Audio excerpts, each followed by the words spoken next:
अस्सलाम वालेकुम CSS aspirants. क्या आप टेबल्स और ग्राफ्स देखकर कंफ्यूज हो जाते हैं कि डेटा को कैसे इंटरप्रेट करें? क्या स्टेटमेंट्स और कंक्लूजन्स के क्वेश्चंस में आपको समझ नहीं आता कि कौन सा ऑप्शन करेक्ट है? क्या आप जानते हैं कि एनालिटिकल रीजनिंग के क्वेश्चंस में सिर्फ कैलकुलेशन नहीं बल्कि लॉजिकल अंडरस्टैंडिंग ज्यादा इंपॉर्टेंट होती है?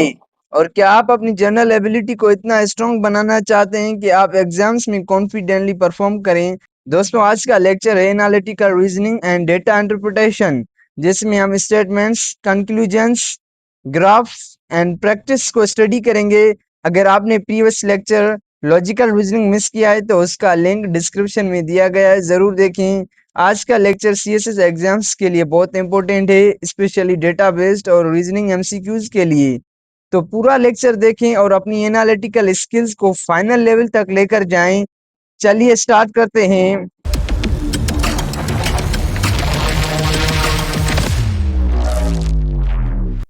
सबसे पहले हम एनालिटिकल रीजनिंग का बेसिक कॉन्सेप्ट समझते हैं।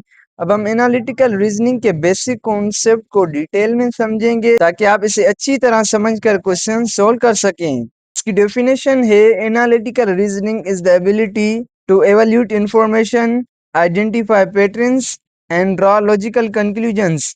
यानी एनालिटिकल रीजनिंग का मतलब है किसी भी दी हुई इंफॉर्मेशन को केयरफुली देखना, उसे एवेल्यूट करना यानी परखना, उसमें छुपे हुए पैटर्न्स को पहचानना और फिर उस डेटा की बेस पर लॉजिकली सही कंक्लूजन तक पहुंचना। इसमें सिर्फ रीडिंग या गेसिंग नहीं होती बल्कि प्रॉपर एनालिसिस और लॉजिक यूज होता है।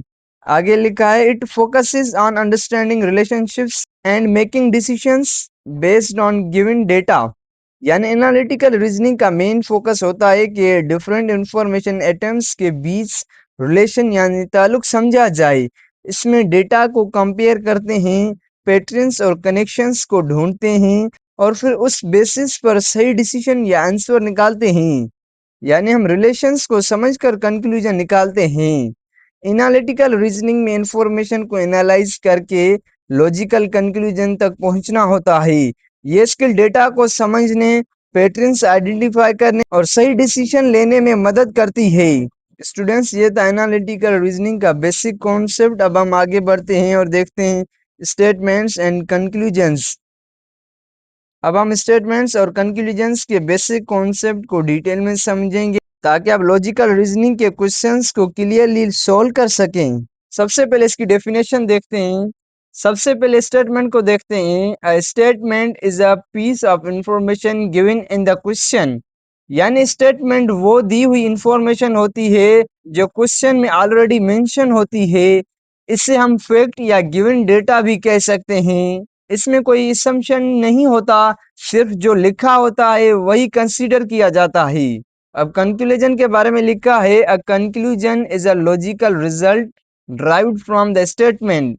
यानी कंक्लूजन वो नतीजा होता है जो स्टेटमेंट को समझकर लॉजिकली निकाला जाता है। ये एक इन्फ्रेंस होता है जो गिवन इंफॉर्मेशन की बेस पर बनाया जाता है। इम्पोर्टेंट बात यह है कि कंक्लूजन हमेशा स्टेटमेंट से डायरेक्टली या लॉजिकली फॉलो करना चाहिए। इसका की रूल ये है, only choose conclusions that logically follow from the given statement. यानी एमसीक्यूज में सिर्फ वही कंक्लूजन्स सही होंगे जो स्टेटमेंट से क्लियरली प्रूव हो रहे हैं। यानी एमसीक्यूज में सिर्फ वही कंक्लूजन्स सही होंगे जो स्टेटमेंट से क्लियरली प्रूव हो रहे हों। अगर कोई कंक्लूजन गेस या एक्स्ट्रा असम्पशन पर बेस्ड हो तो वो गलत होगा। जैसे कि एग्जांपल लें, सिंपल आइडिया का एग्जांपल लें। स्टेटमेंट ये हो, ऑल कैट्स आर एनिमल्स, और कंक्लूजन ये हो, a cat is an animal. ये है वैलिड है। Conclusion all animals are cats, ये है इनवैलिड, जो कि गलत है। यानी स्टेटमेंट गिवन फैक्ट होता है और कंक्लूजन उस फैक्ट से लॉजिकली निकाला गया रिजल्ट होता है। सिर्फ वही कंक्लूजन्स करेक्ट होते हैं जो डायरेक्टली स्टेटमेंट से लॉजिकली प्रूव हो सकें। स्टूडेंट्स, अब हम आगे बढ़ते हैं और देखते हैं टाइप्स ऑफ क्वेश्चंस। अब हम एनालिटिकल रीजनिंग में आने वाले डिफरेंट टाइप्स ऑफ क्वेश्चंस को डिटेल में समझेंगे ताकि आप हर टाइप को इजीली पहचान कर सॉल्व कर सकें। इनमें सबसे पहले नंबर पर है ट्रू और फॉल्स स्टेटमेंट्स। यानी इस टाइप में हमें दी हुई स्टेटमेंट को चेक करना होता है कि वो गिवन इंफॉर्मेशन के अकॉर्डिंग सही है या गलत है। यहाँ सिर्फ फैक्ट्स पर फोकस होता है, असम्पशन पर नहीं। जैसे कि सिंपल आइडिया लें, अगर स्टेटमेंट कहता है ऑल स्टूडेंट्स आर बॉयज, तो हमें लॉजिकली चेक करना होता है कि ये फैक्ट सपोर्टेड है या नहीं। ये थी पहली टाइप, ट्रू और फॉल्स। अब दूसरी टाइप है assumptions, यानी assumptions वो हिडन बातें होती हैं जो डायरेक्टली स्टेटमेंट में नहीं लिखी होती, लेकिन उसे समझने के लिए मान ली जाती हैं। हमें डिसाइड करना होता है कि कोई assumption लॉजिकली वैलिड है या नहीं। इसमें इम्पोर्टेंट बात यह है कि सिर्फ वही assumption सही होती हैं जो स्टेटमेंट को सपोर्ट करती हैं। अब तीसरी टाइप है लॉजिकल कंक्लूजन्स, यानी इस टाइप में हमें गिवन स्टेटमेंट से लॉजिकली निकालने वाले रिजल्ट्स फाइंड करने होते हैं। कंक्लूजन सिर्फ तब सही होता है जब वो स्टेटमेंट से डायरेक्टली फॉलो करे। अगर कंक्लूजन एक्स्ट्रा इंफॉर्मेशन पर बेस्ड हो तो वो गलत होगा। अगली टाइप है कॉज एंड इफेक्ट, यानी इस स्टेप में हमें दो स्टेटमेंट्स के बीच रिलेशन समझना होता है कि कौन सा रीजन है और कौन सा रिजल्ट है। हमें आइडेंटिफाई करना होता है कि एक चीज दूसरी का रीजन है या नहीं। इसका सिंपल आइडिया ये समझें, बारिश हुई, जमीन गीली हो गई। यहाँ बारिश कॉज है और जमीन का गीला होना उसका इफेक्ट है। दोस्तों ये थी क्वेश्चंस की टाइप। इसे हम सम अप करें तो different questions types different logic demand करते हैं, लेकिन सबका बेस एनालिटिकल थिंकिंग होता है। ट्रू और फॉल्स, assumptions, कंक्लूजन्स और कॉज इफेक्ट क्वेश्चंस में हमें सिर्फ लॉजिक और गिवन इंफॉर्मेशन की बेसिस पर आंसर निकालना होता है। दोस्तों अब हम आगे बढ़ते हैं और देखते हैं डेटा इंटरप्रिटेशन। अब हम डेटा इंटरप्रिटेशन के बेसिक कॉन्सेप्ट को डिटेल में समझेंगे ताकि आप चार्ट्स, टेबल्स और ग्राफ्स को इजीली समझकर क्वेश्चन सोल्व कर सकें। सबसे पहले इसका कॉन्सेप्ट समझते हैं। Data interpretation involves analysing data presented in tables, charts और ग्राफ्स। यानी डेटा इंटरप्रिटेशन का मतलब है कि हमें इंफॉर्मेशन डिफरेंट फॉर्म्स में समझना होता है, जैसे टेबल्स जिसमें रॉज और कॉलम्स में डेटा होता है, और दूसरे नंबर पर है चार्ट्स, तीसरे नंबर पर है ग्राफ्स जो कि लाइन ग्राफ्स होते हैं। इसमें हमें सिर्फ डेटा देखना नहीं होता बल्कि उसे एनालाइज करना होता है ताकि उससे यूजफुल इंफॉर्मेशन निकल सके। इसका मेन गोल ये होता है, नीचे लिखा है, extract meaningful information and answer questions based on it. यानी इसका मेन पर्पस ये होता है कि हम गिवन डेटा में से इम्पोर्टेंट और मीनिंगफुल इंफॉर्मेशन निकाल सकें और उसकी बेस पर क्वेश्चंस का सही जवाब दे सकें। इस प्रोसेस में हमें डेटा को केयरफुली ऑब्जर्व करना होता है, कंपैरिजंस करने होते हैं, ट्रेंड्स और पैटर्न समझने होते हैं और फिर करेक्ट आंसर चूज करना होता है। जैसे कि आप एक सिंपल आइडिया समझें, एग्जांपल के तौर पर अगर एक ग्राफ में दिखाया गया हो कि सेल्स हर मंथ इंक्रीज हो रही है, तो हम उसे कंक्लूड कर सकते हैं कि वो ग्रोथ ट्रेंड पॉजिटिव है।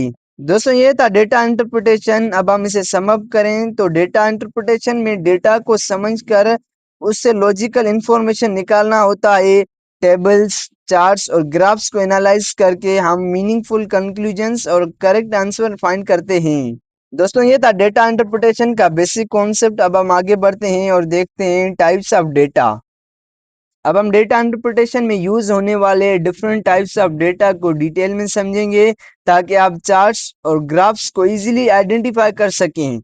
सबसे पहले नंबर पर है टेबल्स, यानी टेबल्स वो फॉर्मेट होता है जिसमें डेटा रॉज और कॉलम्स में अरेंज होता है। इसका फायदा ये होता है कि इंफॉर्मेशन ऑर्गेनाइज्ड होती है और कंपेयर करना इजी हो जाता है।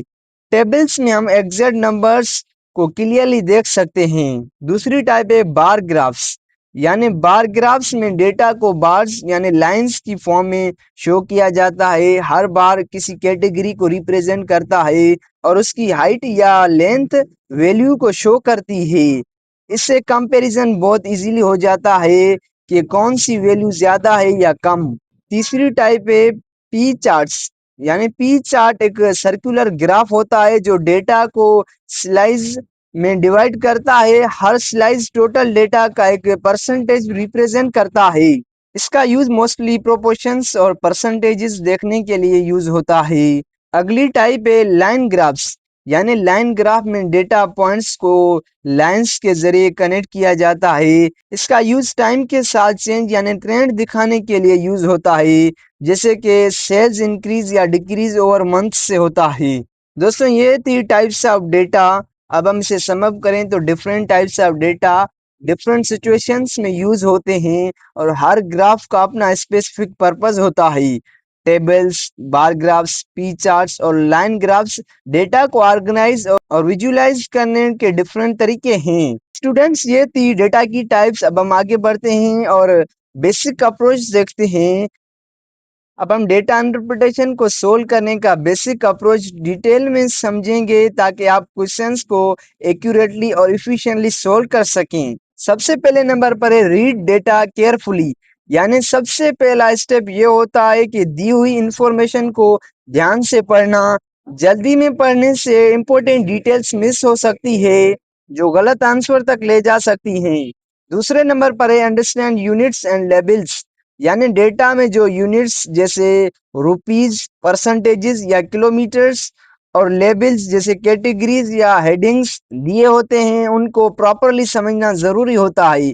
अगर यूनिट्स गलत समझे जाएं तो आंसर भी गलत हो सकता है। तीसरे नंबर पर है आइडेंटिफाई की वैल्यूज, यानी डेटा में से इंपॉर्टेंट नंबर्स और वैल्यूज को पहचानना होता है जो क्वेश्चन सोल्व करने में हेल्प करते हैं।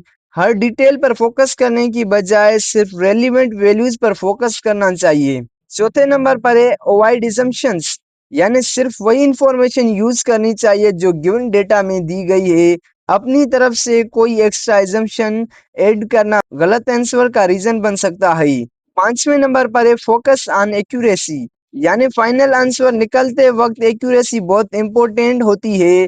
जल्दी से ज्यादा इंपॉर्टेंट है कि आंसर सही हो। स्मॉल कैलकुलेशन एरर्स भी रिजल्ट को चेंज कर सकते हैं। दोस्तों ये थी बेसिक अप्रोच। अब हम इसे सम अप करें तो डेटा इंटरप्रिटेशन में सही अप्रोच फॉलो करना स्पीड से ज्यादा इंपॉर्टेंट होता है। डेटा को केयरफुली पढ़कर, यूनिट्स समझकर और सिर्फ गिवन इंफॉर्मेशन यूज करके हम एक्यूरेट आंसर्स निकाल सकते हैं।